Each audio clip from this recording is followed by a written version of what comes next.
बिस्मिल्लाहिर्रहमानिर्रहीम, अस्सलाम वालेकुम। आज की इस वीडियो में हम बात करेंगे शहर इक़्तिदार की सबसे बड़ी खबर के बारे में। बड़ी खबर मैं इसको इसलिए कह रहा हूँ क्योंकि गुज़श्ता 1.5 से 2 हफ्तों के दौरान सबसे ज़्यादा डिस्कस किए जाने वाला जो मौजू था वो यही था कि 17 फरवरी को तहरीक लब्बैक और हुकूमत पाकिस्तान के दरमियान किए गए मुआहदे की जो है वो डेडलाइन ख़त्म हो रही है, लेकिन अभी तक फ्रांस के सफीर को पाकिस्तान से बेदखल नहीं किया गया, उसे मुल्क बदर नहीं किया गया। तो अब 17 फरवरी को जो है वो क्या एक नया धरना लेके आएंगे तहरीक लब्बैक वाले, और एक दफ़ा फिर से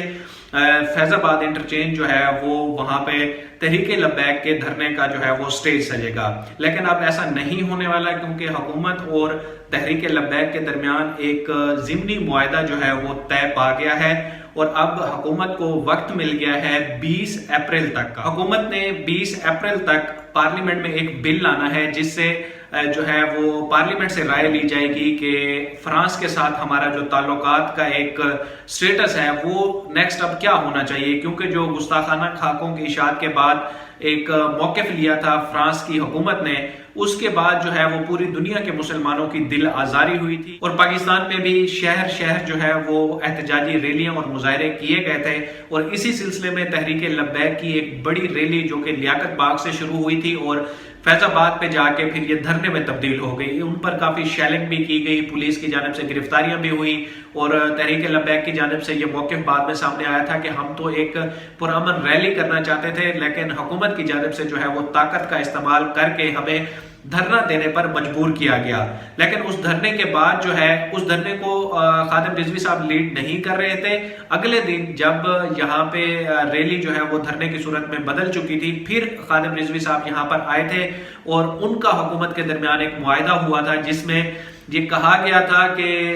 फ्रांस के सफीर को मुल्क से बेदखल करने के लिए, मुल्क बदर करने के लिए पार्लियामेंट से राय ली जाएगी और एक बिल लाया जाएगा पार्लियामेंट में। लेकिन 17 फरवरी की डेडलाइन जो कि अब खत्म होने को थी, तब तक जो है वो हुकूमत की जानिब से ऐसा कोई बिल पार्लियामेंट में पेश नहीं किया गया। अब हुकूमत और तहरीक लब्बैक के दरमियान एक नया मुआहदा हुआ है, जैसा कि मैंने बताया कि अब 20 अप्रैल तक जो है वो उस डेडलाइन में तोसी कर दी गई है। यहाँ पे ये बात काबिल जिक्र है कि शेख रशीद जो है वो बतौर वजीर दाखिला बड़े कामयाब साबित हो रहे हैं और वो हुकूमत को डिलीवर कर रहे हैं। एक और धरना जो कि गुज़श्ता रोज शुरू होना था वफाकी मुलाजमीन का, और उसमें पंजाब और KPK के मुलाजमीन भी शामिल थे, उसको भी बड़े तरीके से हैंडल किया है शेख रशीद ने। और जितनी भी आला क़यादत थी इन मुजाहिरीन की, जो फेडरल गवर्नमेंट के जो एम्प्लॉयज थे या फिर जो सूबों से आने थे, उनको तकरीबन 12 बंदे जो है वो एक रात पहले ही उनको हिरासत में ले लिया गया और फिर उनसे बैकडोर मुज़ाकरात किए गए और वो धरना जो है वो भी आप कामयाबी से खत्म कराया गया है। और दूसरा ये धरना आप जरा इमेजिन कर लें कि अगर एक धरना रेड जोन में जारी होता और इसी दौरान जो है तहरीक लब्बैक वाले भी अपना धरना लेकर आ जाते यहाँ पे फैजाबाद में, और दरमियान में अगर कहीं से भी पुलिस के साथ उनकी हाथापाई होती है, पूरे मुल्क से वहां उनके काफिले आने थे, क्योंकि हमने देखा कि अल्लामा खादिम रिजवी की वफात के बाद जो उनके बेटे हैं साद रिजवी, उन्होंने काफी शहरों में रैलियां की हैं, जलसे किए हैं, उनको लीड किया है। और अगर ये 17 फरवरी को यहाँ पे एक और धरना लेकर आते हैं तो यकीनी बात है कि मुल्क भर से, खासतौर पर पंजाब के तकरीबन शहरों से काफिले यहाँ पे इस्लामाबाद की तरफ आने थे। और अगर पुलिस के साथ उनकी कोई हाथापाई होती, कोई पकड़ धकड़ होती, तो मुल्क में जो है वो अमन अमान की सूरत हाल जो है वो बड़ी गंभीर हो सकती थी और मुल्क में इंतशार की कैफियत फैल सकती थी। लेकिन शेख रशीद ने जो है वो बड़ी कामयाब हिकमत अमली के तहत पहले तहरीक लब्बैक को थोड़ा दबाव में डाला, उनके जो मरकजी रहनुमा थे उनके नाम जो है वो 4th शेड्यूल में शामिल किए गए, जिससे जो है एक प्रेशर भी बना उन पे, क्योंकि 4th शेड्यूल में जो होता है फिर उसको अगर वो एक जिला से कहीं दूसरे शहर मूव करता है तो पहले उसको वहां पे थाने में इतला देना होती है कि मैं किस पर्पस के लिए और क्यों जा रहा हूं, और अगर वहां से इंतजामिया की जानिब से उसको इजाजत मिलती है तो वो ट्रेवल कर सकता है। इस तरह से जो है वो तहरीक लब्बैक की जो क़यादत है उसको थोड़ा प्रेशराइज किया गया और फिर उनको मुज़ाकरात की टेबल पे लाया गया, और जिसके बाद अब ये मुआहदा तय पा गया है। तो ये दो बड़े जो है वो धरने इस थोड़े से अरसे में शेख रशीद साहब ने टैकल किए हैं और मैं समझता हूँ ये उनकी बतौर वजीर दाखिला काफी जो है वो कामयाबी है। इस मुआहदे से एक और बात भी सामने आती है कि तहरीक लब्बैक जो पहले एक बड़ी सख्त कीर जमात समझी जाती थी, लेकिन अब उनका जो मौक़िफ़ है وہ تھوڑا نرم ہو رہا ہے. سعد رضوی جو ہے وہ اس جماعت کو اب ایک پولیٹیکل جماعت جو ہے وہ بنانے کی طرف لے کے جا رہے ہیں. آپ نے دیکھا کہ ایک کراچی میں جو واقعہ پیش آیا تھا کہ خاتون نے جو کہ نرس تھی اور اس نے اپنی ایک کولیگ جو کہ کرسچن تھی اس نے مبینہ طور پر جو ہے وہ توہین آمیز کلمات کہنے پر اس کو تھپڑ مارے تھے. تو اس پہ جو ہے وہ سعد رضوی نے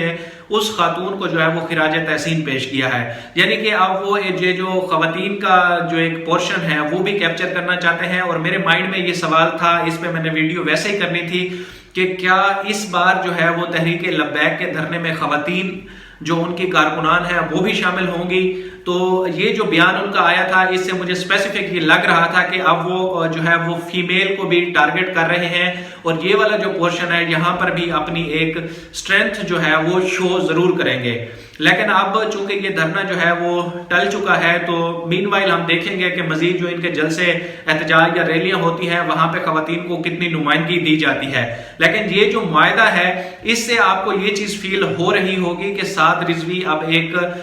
وہ جو ان کے والد کا مشن ہے وہ تو لے کے چل ہی رہے ہیں, لیکن اپنی پارٹی کو وہ ایک پولیٹیکل پارٹی جو کہ بات بھی کرتی ہے, جو کہ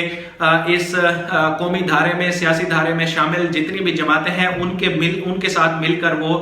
چلنے کی جو ہے وہ سکت بھی رکھتے ہیں. تو اس طرح سے یہ ایک بڑا مثبت امیج جو ہے وہ ڈیولپ کرنے کی کوشش کر رہے ہیں سعد رضوی. اور ہم نے دیکھا کہ وہ ٹویٹر پر بھی خاصے ایکٹیو رہے اور یہ 17 فروری کی ڈیڈ لائن کے حوالے سے انہوں نے روزانہ کی بنیاد پہ وہ ٹویٹس کر, اس میں وہ کہتے رہے ہیں کہ ہم حکومت کو اپنا وعدہ یاد دلاتے رہیں گے. اور اب ہم دیکھ رہے ہیں کہ اس معاہدے میں جو کہ اب ایک ضمنی معاہدہ ہوا ہے اس پہ 11 جنوری کی تاریخ ڈلی ہوئی ہے. تو شاید وہ 11 جنوری سے 11 فروری وہاں پہ لکھنا ہو اور وہاں پہ 11 جنوری لکھا گیا ہے. اس میں لکھا گیا ہے کہ ایک مہینے سے ان کے جو ہے وہ حکومت اور تحریک لبیک کے آپس میں ڈائیلاگ چل رہے تھے اور اب جا کے جو ہے وہ اس چیز پہ ان کا اتفاق رائے ہوا ہے کہ جو ہے وہ 20 اپریل تک حکومت کو ٹائم دیا جائے گا.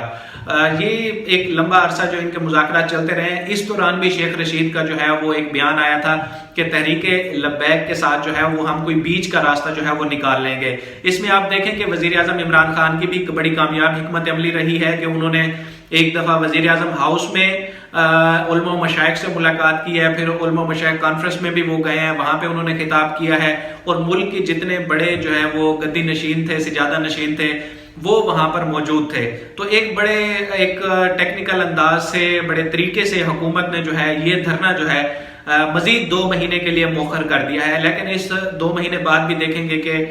کیا صورتحال سامنے آتی ہے. لیکن اب تک جو ہے وہ نظر یہ آ رہا ہے کہ پی ٹی آئی کی گورنمنٹ جو ہے اس طرح کی چیزوں کو ذرا اچھے طریقے سے ٹیکل کر رہی ہے. تو انشاءاللہ مزید بھی اس حوالے سے جو اپڈیٹس ہوں گی وہ آپ کے ساتھ شیئر کریں گے. Thank you so much.